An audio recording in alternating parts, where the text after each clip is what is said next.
And we're live with the Cybersecure Ed podcast on Voice Ed Radio. My name is Claudio Popa. I'll be your host for this series. This is going to be a concise series of what we're planning to be 10 individual episodes of a podcast that focuses on privacy and security, primarily in public education. So it's for educators, it's for teachers, it's for administrators, it's for families, and of course it's for students as well. So anyone can tune in. It'll be available on demand, and in fact, if you're listening to this on demand, it is available on demand. It is recorded weekly between February and March 2020, and we're doing our best to make sure that the content remains relevant and fresh and enjoyable, entertaining, useful, and there's going to be takeaways. Every week, I'm going to have a special guest. This week's special guest is the one and only Stephen Hurley, the founder of Voice Ed Radio.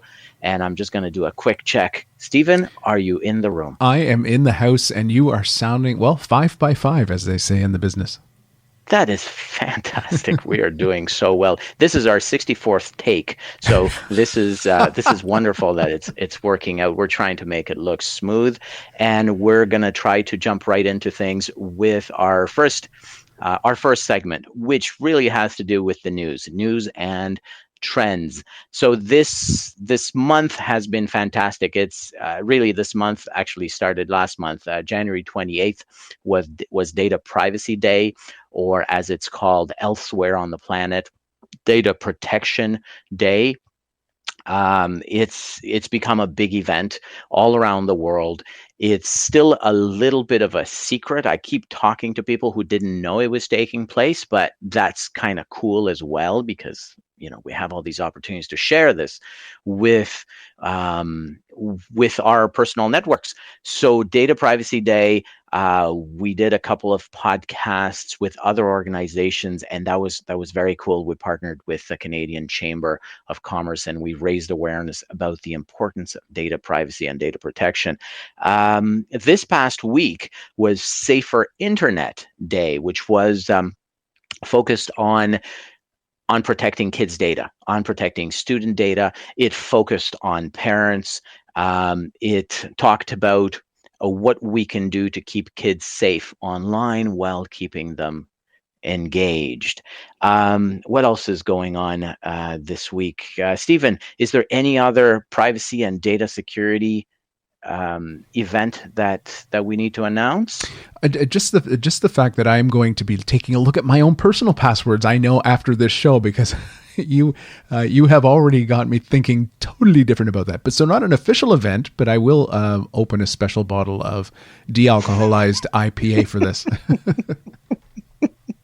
So that's actually contraindicated. So for our listeners, you should not have alcohol in your system while you're managing your passwords, because that's a great way to lock yourself out of your system. I said de-alcoholized, though. I said de-alcoholized.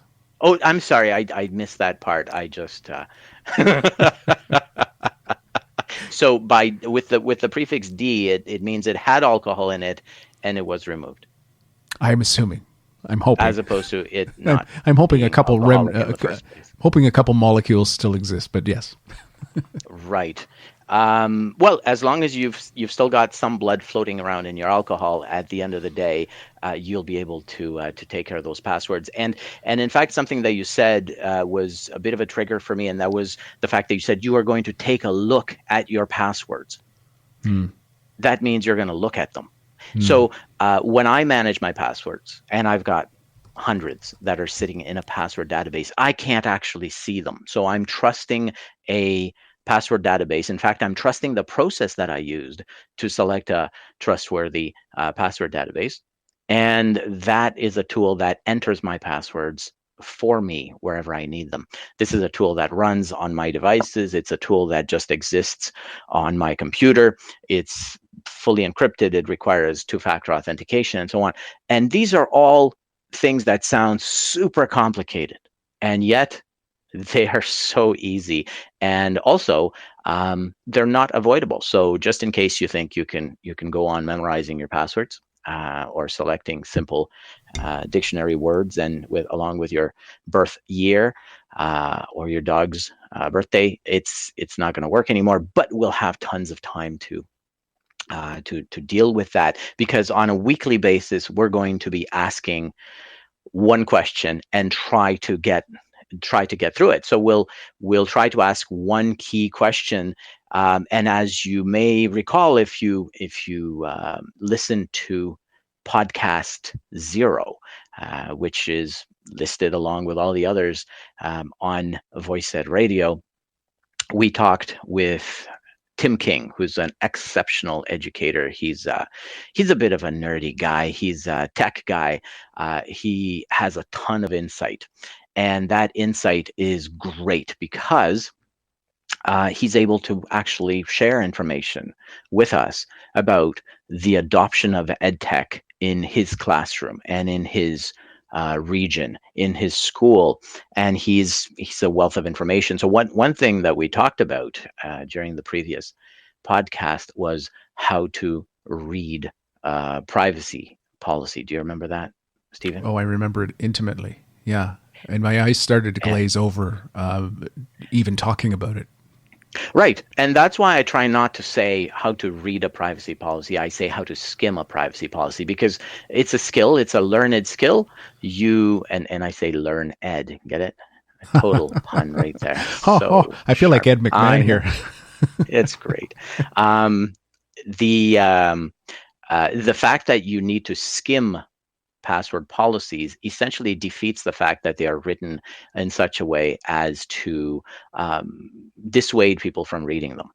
Right? They're written in such a way by lawyers so that you do not find the one or two lines that you're really trying to get to. And those two lines are, we will share your data with our partners however we see fit. Mm.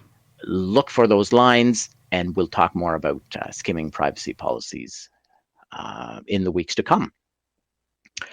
One of the, speaking of events, so today, and I'm not sure if you know this, Stephen, today is actually going to mark 1 year from the day that our school board sent a guy to our house late at night to bang on the door. And that was as a result of an EdTech situation. This was a particularly scary situation for my kids. Did you know that, Stephen? No, no. 1 year ago today, you had actually 1 year ago. It was actually Valentine's Day. So today is February 16th, right? No, today's the 15th. Or it's the 15th. Well, look at me knowing what date it is. To our on-demand listeners, this no longer matters, but yesterday was Valentine's Day, and so on Valentine's Day last year we got this aggressive guy at the door, and that was as a result of my kid's dad going to the school board and actually saying, hey, you know what, you've been collecting information and sharing information on 123,000 kids in the region with not just a cloud-based company that does not have proper security practices in place, but their partners. And that was done without the consent or knowledge of parents. And I said, look, we're meeting now in private, and I've been talking to you for, a couple of years now, and I've been trying to advise because I have a particular skill set to actually understand from a privacy perspective what it takes to respect the privacy of kids. And I simply said, look, you need to make sure that your application is secure. It wasn't. There were severe, significant security holes in this application system, and teachers didn't know about it. Parents had no idea that their data was being shared online. And I said the very least you can do is ask parents for their consent to publish this information in a system that appears to be useful, but in fact it was just promoted as an attendance based system, and they refused to do it. And I said, well, look, we're going to tell the people at least in our classroom, the parents in our school, about the system, so they can choose to actually contact the school board. And they reacted fairly aggressively to this. They sent us a cease and desist letter. Then I think they panicked. And I don't want to say that the school board was at fault in its entirety. This was just a small bunch that really wanted to go with a cloud-based application. And they did. And to this day, I think it's 396 days in that this information has been shared without parental authorization and consent. So I just wanted to celebrate that small anniversary. When you and I last spoke about this, Stephen, you told us about the practices at your school board, which are, in my view, far, far better. And I had a conversation last week with one of the trustees, and she indicated that they had done a lot of they've had a lot of conversations about that in that school district. They're doing a good job, and they're aware of the the controversies and the questions that should be asked. And I had no idea before having kids in the system that these are in fact questions that need to be asked. And I think you're going to talk a bit about that in this series. Yes. So the objective for today, the goal for today, is to ask the question: is EdTech broken? My kids came home last year, and they said, "Hey, we've got these Google Classroom passwords," and they were given to us. And I said, "Well, did you change them?" "Oh no, they wouldn't allow us to change them." I said, "Well, did you talk to the teacher?" "Yes, the teacher doesn't know how to change them." We spoke with the principal.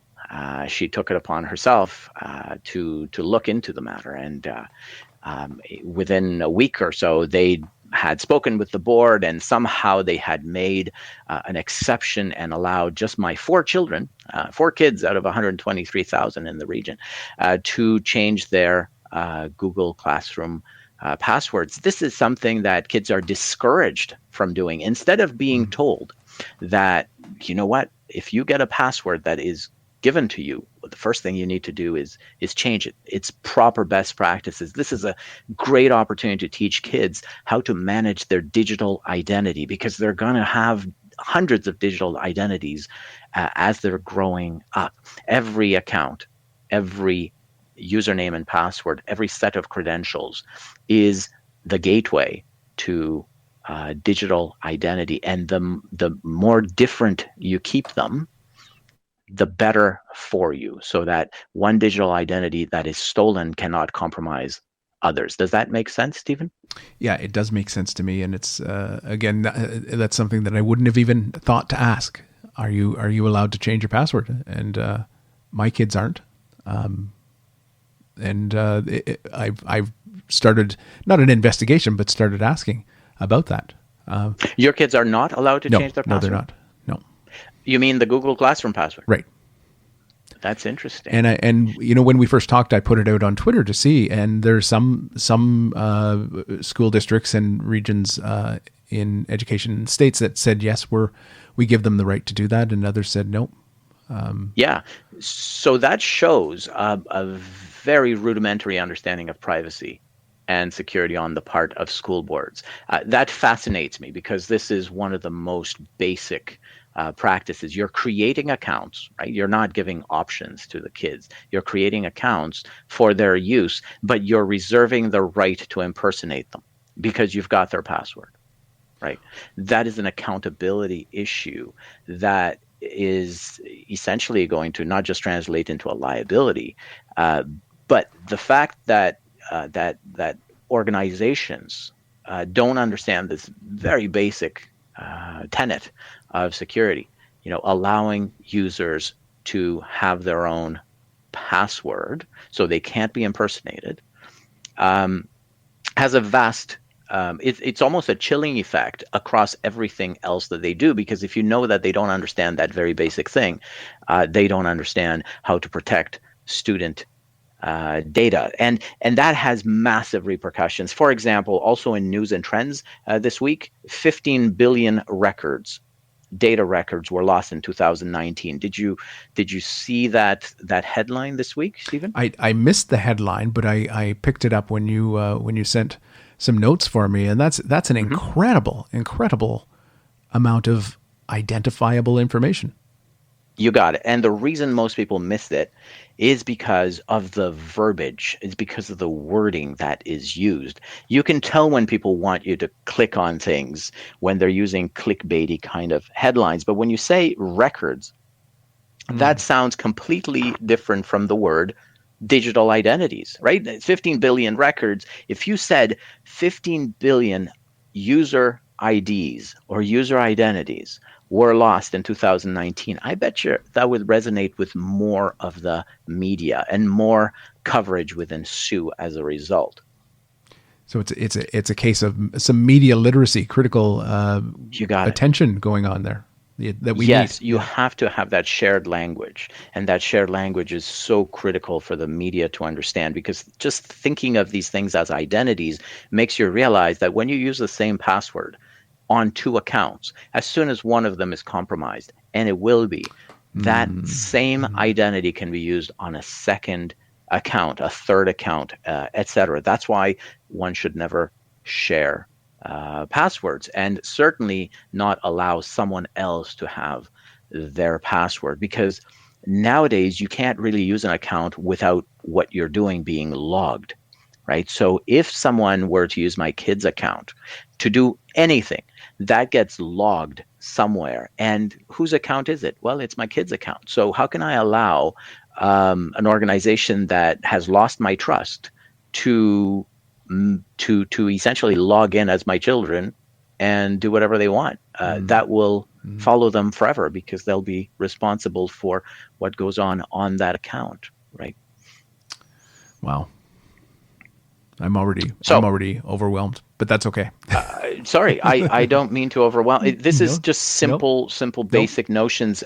Yesterday, there was a report out of Canada's federal government that indicated that there has been systemic underreporting of data breaches. The federal privacy commissioner, same privacy commissioner that's looking into our security and privacy breach that we reported last year, has said that there's systemic underreporting for federal government agencies. Apparently, there's been 144,000, again, the word records, data records or accounts were compromised in the past year, and that's on the low side. Right. So most organizations, most agencies don't actually have the tools to detect when data breaches take place. And as a result, victims don't know that they've been victimized. People don't know that they should be protecting themselves or watching out for the fallout of their identities having been exposed. They don't know that they should be doing this because they don't know that the organization that they entrusted with their data was breached. And that's one of the issues with these ed tech tools that I mentioned earlier, when their own service providers, which they're trying very hard to keep secret, had a data breach and exposed all of the data of this ed tech security provider. Well, that never got to the parents, right? Because parents, you wouldn't want to make them panic, so you prefer not to let them know. And that's a problem. And this is why we're coming back to this question of, is EdTech broken? This is something that we will be revisiting in the weeks to come, and we'll be providing tips, or at least as you walk away from listening to our podcast, you'll have something to think about. You'll have something to check. You can ask questions, and for me that's key, right? You want to be able to go to your school and ask a question. Which account passwords can we control? Because in our case, we literally said we cannot use this tool if we're going to be impersonated by someone at your organization, and if my kids are going to be impersonated by someone, so we can't. So I simply created alternative accounts for them to use until they relented, and I'm glad that they allowed my kids to change their password. So some practices are good, but the variation from school board to school board, or in some cases from school to school, is something that tends to worry parents, and we definitely need standards, because the legislation is increasingly old, right? We're dealing with FIPA legislation here in in Ontario. We're dealing with this municipal legislation that was made just after that meteorite hit that killed the dinosaurs. That was created back then, and back then the internet wasn't what it is today. Yes. Can I just jump in with just a question? Just to go back to if a parent wanted to go to their school board on Monday morning after listening to this, and ask about the password for, let's say, Google Classrooms, because many school districts use those. What is the underlying principle? What is it that you're saying students should be allowed to do? Excellent question. So as soon as you create a password for a student and you then give it to the student, but you retain a copy of it, that is completely wrong, because only the user of that account should have access to their own password. If you retain a copy of that password, the looming threat is you. Right? So if you're the school board and you're choosing to retain a copy of the password and prevent the user from changing their own password, that means you are reserving the right to go inside their account and use it, inspect their information, check on their schoolwork, their private communications, their essays, etc., presentations. So by doing that, you are reserving the right to impersonate someone else, which is a breach of privacy. And that kind of breach of privacy is not just illegal in Canada, but it goes against human rights. So since 1948, we have had the human right to privacy. So violating that is a fundamental violation and an indication that the organization really can't be trusted with any other security-related practices. Does that help? That is clear, and it is compelling. So yes. So in the weeks to come, we're going to be asking our listeners to take a survey. We have this really cool survey, this EdTech adoption survey in the classroom. So parents can take it to their teachers or can just answer it themselves. Teachers should take it and share it amongst themselves. And it's going to ask very simple questions about what EdTech tools you use in the classroom, what websites are being shared or opened for the use of students. How do you decide what qualifies as a useful tool in the classroom that also protects the personal information of your students? That's what we're trying to get to. And we're going to be sharing the results of that survey as more survey responses come in, because we're going to leave it open. We're not going to have a deadline on it, because we want to hear from more and more teachers in particular, so that we know whether in fact EdTech is broken or it's fulfilling the promise and the fantastic expectations that people have of it. Because I'm a huge EdTech fan. I'm like you, Stephen, and I think you'll echo this. Technology is super exciting for us, right? Always has been. Always has been. Keeps me awake at night. That's how exciting. So for me, I can tell that if you're facilitating something with technology, you're making it thrilling and engaging and so on. That's not an excuse to mine student data and to use and to turn kids into the product, right? As opposed to the user. And that's unfortunately what we're seeing in the EdTech industry today. Wow. Well, that's a great beginning, sir.